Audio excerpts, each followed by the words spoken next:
അങ്ങനെ ഇന്റർവ്യൂ കഴിഞ്ഞിട്ടപ്പം അവന് വെളുപ്പിനായി 3 മണിയൊക്കെ ആയി ഉറങ്ങി.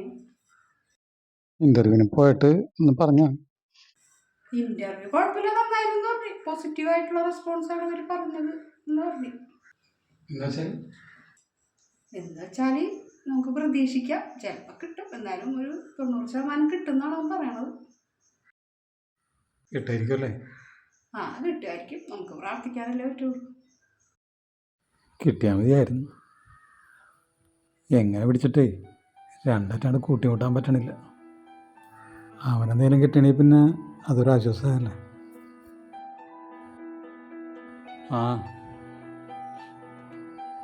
ഞാൻ പോട്ടെ.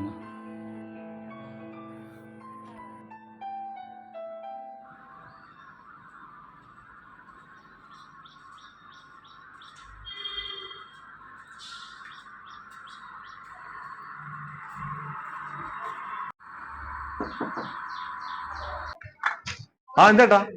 വാ ഭാഗത്തിരിക്കോ, വാ.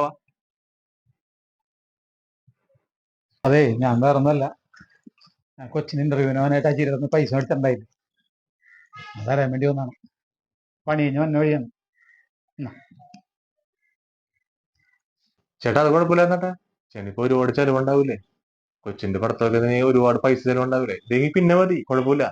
അത് കുഴപ്പമില്ല, അത് എപ്പോഴായാലും അജിക്ക് തരണ്ടേ. കയ്യിൽ വെച്ചിട്ട് എന്നാലും എന്തെങ്കിലും കാര്യത്തിൽ ചെലവായി പോയി കഴിഞ്ഞാൽ ബുദ്ധിമുട്ടോ. അജിക്ക് എന്തെങ്കിലും ആവശ്യമുണ്ടെങ്കിൽ ഇല്ല, പിടിച്ചോ, പിടിച്ചോ. എനിക്കിപ്പോ പൈസയുടെ ആവശ്യമില്ല, ചേട്ടൻ പോയി പിടിച്ചോ.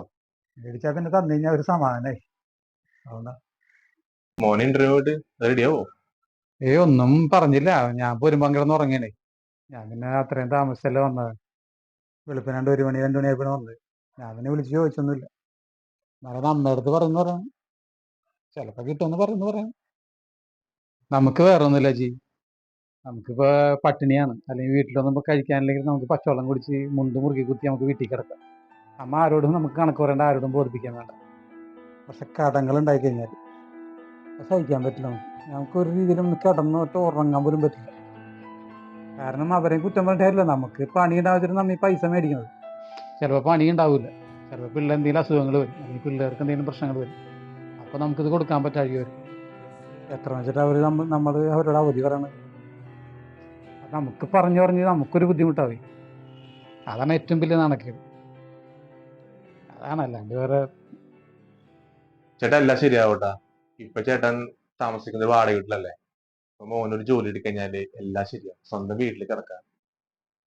നമുക്ക് അങ്ങനെയുള്ള ആഗ്രഹങ്ങളൊന്നുമില്ല ജി. നമ്മ എന്താ ആഗ്രഹിക്കാനായിട്ട്? നമുക്ക് പിള്ളേരെ പഠിപ്പിക്കുന്ന അത്രയും പഠിപ്പിക്കുക, നമ്മളെ കൊണ്ട് പറ്റുന്ന അത്ര നമ്മൾ ചെയ്യും. പിന്നെ അത് കഴിഞ്ഞിട്ട് അവർ നമ്മളെ നോക്കുമെന്നുള്ള ആ ഒരു പ്രതീക്ഷ ഒന്നും നമുക്കില്ല. അതൊക്കെ നോക്കിയാൽ ഭാഗ്യം, അത്രേ ഉള്ളൂ. നമുക്ക് എന്താ ചെയ്യാൻ പറ്റുക അത് നമ്മൾ ചെയ്തു കൊടുക്കാന്നുള്ള. പിന്നെ നമുക്ക് അങ്ങനെ വലിയ സ്വപ്നങ്ങളിലൊന്നുമില്ല ജി. പിന്നെ ആകപ്പാടെ നമുക്കൊരു സ്വപ്നമുള്ളതെന്ന് വെച്ച് കഴിഞ്ഞാൽ നമ്മുടെ സാധാരണക്കാരുടെ ഏറ്റവും വലിയ സ്വപ്നമാണ്. അതെന്താണെന്നറിയാമോ? ഒരു ദിവസം ഒരു കടങ്ങളും ഇല്ലാണ്ട് എല്ലാ കടങ്ങളും തീർത്തിട്ട് ഒന്ന് സ്വസ്ഥമായിട്ട് കിടന്നൊന്ന് ഉറങ്ങണം. അതാണ് നമ്മുടെ ഏറ്റവും വലിയ സ്വപ്നം. അതിനപ്പുറത്തേക്ക് നമുക്ക് ഒരാഗ്രഹമില്ല. നടക്കും, നമുക്കൊന്ന് പ്രതീക്ഷിക്കാം. ചേട്ടാ എല്ലാം ശരിയാവട്ടാ, എല്ലാം ശരിയാവും. ശരിയാ, ഞാൻ പോട്ടെ എന്നാ. വേറെ ഒന്നുമല്ല, പിള്ളേർക്ക് എന്തെങ്കിലും കഴിക്കാൻ മേടിച്ചു കൊടുക്കണേ. ചേട്ടാ പിള്ളേർക്ക് വലുതായില്ലട്ടാ. വലുതായി എന്ന് പറഞ്ഞിട്ട് കാര്യമൊന്നുമില്ല. വൈകുന്നേരം ചെല്ലുന്ന പിള്ളേർ അപ്പൻ്റെ കയ്യിലോട്ടാ നോക്കണം, എന്തെങ്കിലും കഴിക്കാനുണ്ടാവും നോക്കും. ശരിയെന്നേ.